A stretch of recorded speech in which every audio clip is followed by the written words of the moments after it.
Halo semuanya, kembali lagi bersama aku Daniel Simbulun. Seperti biasa dalam video kali ini kita akan menambah ilmu bersama-sama. Jadi, selamat menonton.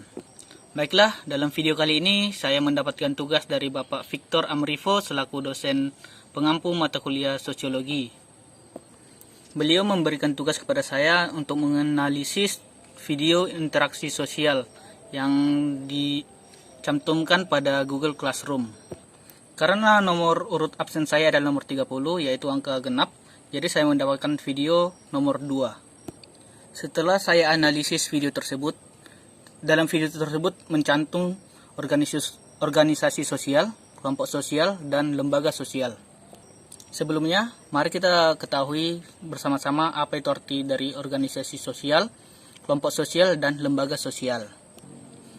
Organisasi sosial adalah sebuah perkumpulan sosial yang dibentuk oleh masyarakat, baik yang berbadan hukum maupun tidak berbadan hukum, yang berfungsi sebagai sarana berpartisipasi masyarakat dalam pembentukan bangsa maupun negara. Tujuan dibentuknya organisasi sosial ini adalah untuk melayani dan memenuhi kebutuhan masyarakat atau warga secara efisien. Selanjutnya ada kelompok sosial atau himpunan atau kesatuan suatu masyarakat yang hidup bersama-sama. Kelompok sosial ini dibentuk karena ada hubungan saling bertimbal balik atau saling mempengaruhi. Faktor yang mempengaruhi kelompok sosial adalah faktor darah, geografis, kepentingan, dan daerah asal. Dan yang terakhir adalah lembaga sosial. Lembaga sosial adalah lembaga yang mengatur rangkaian tata tertib atau tata cara atau prosedur dalam melakukan suatu hubungan antar manusia saat mereka menjalani kehidupan mereka dalam masyarakat untuk mendapatkan keteraturan hidup. Jadi lembaga sosial ini bisa disebut sebagai alat untuk mengatur suatu masyarakat. Jadi setelah saya analisis video yang diberikan beliau, saya menemukan bahwa ketiga sosialisasi ini ada dalam video tersebut, baik organisasi sosial, kelompok sosial maupun lembaga sosial. Baiklah, langsung saja saya narasikan. Baiklah, dalam video tersebut kita diperlihatkan seorang pemimpin yang bernama Bapak Sofian Suryadi atau yang biasa disebut Bapak Otang. Beliau merupakan seorang pemimpin dari organisasi nelayan yang disebut organisasi Paguyuban Nelayan Teluk Labuan. Organisasi ini terdapat pada kampung nelayan Teluk Labuan, tepatnya di Pelabuhan Perikanan Pantai Labuan, Banten. Bapak Sofian Surardi ini atau Bapak Otang ini dipilih menjadi pemimpin dari organisasi tersebut karena memiliki sikap yang ramah, bekerja keras, bekerja tanpa pamrih, ikhlas, dan sering membantu anggota dari paguyuban nelayan ini, demokratis, siap siaga, baik, dan bijaksana. Hal tersebut saya simpulkan melalui video tersebut dan pengakuan dari salah satu anggota Paguyuban Teluk Labuan, yaitu Bapak Dasrun. Pemilihan Bapak Otang sebagai ketua dari Paguyuban Nelayan ini bukan semata-mata dipilih dengan begitu saja, tetapi melalui musyawarah bersama dari anggota dari Paguyuban Nelayan Teluk Labuan.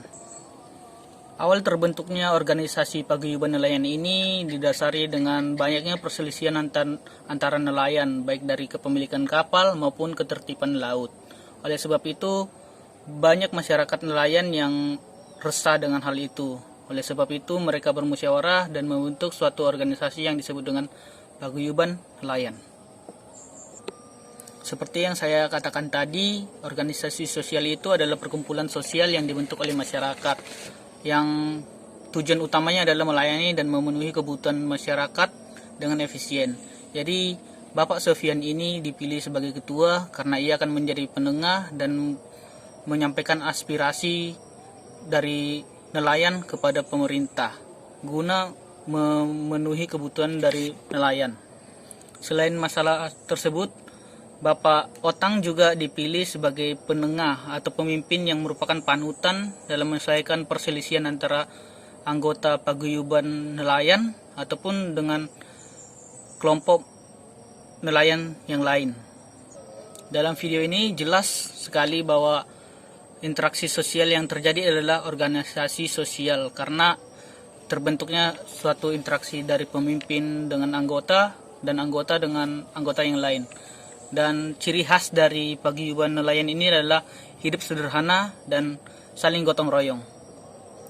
Selaku pemimpin yang baik, Bapak Otang tidak berdiam diri saja. Ia selalu membantu masyarakat atau anggota kelompok paguyuban nelayan dengan ikhlas dan tanpa pamrih, serta mau mendengarkan aspirasi mereka.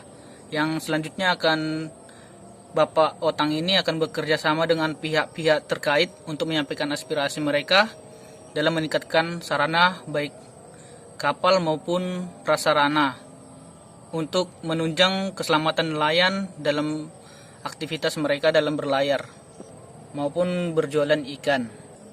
Sebagai contohnya, Pak Otang selalu memantau dan mensaranai. Misalnya, Pak Otang melihat sarana akses keluar masuk di muara tersebut gelap. Jadi Bapak Otang akan mensaranai seperti memberikan penerangan pada lokasi tersebut, sehingga lokasi tersebut menjadi lebih terang dan lebih kondusif.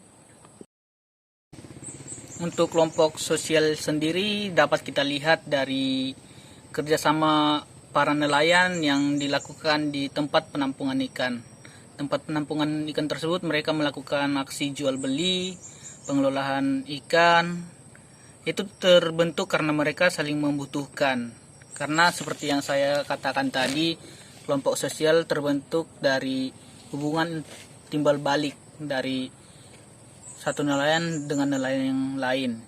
Faktor tersebut dipererat dengan adanya kepentingan bersama dan letak geografis.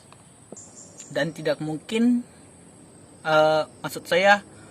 mungkin juga ada hubungan darah pada nelayan tersebut. Jadi kelompok sosial itu terbentuk di tempat penampungan ikan tersebut.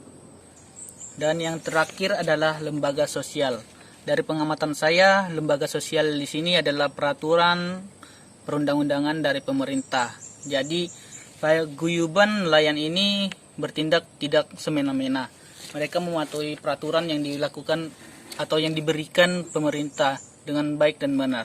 Seperti kata Bapak Otang tadi, melaksanakan tugas nelayan dan mengikuti peraturan pemerintah dengan baik dan benar. Jadi paguyuban nelayan ini dibentuk dengan tujuan untuk mesejahterakan nelayan dengan tujuan bersama dengan cara mengikuti aturan pemerintah. Sekian video analisis dari saya. Jika ada kesalahan atau teori yang salah dari saya minta maaf dan sampai jumpa di video selanjutnya. Bye bye.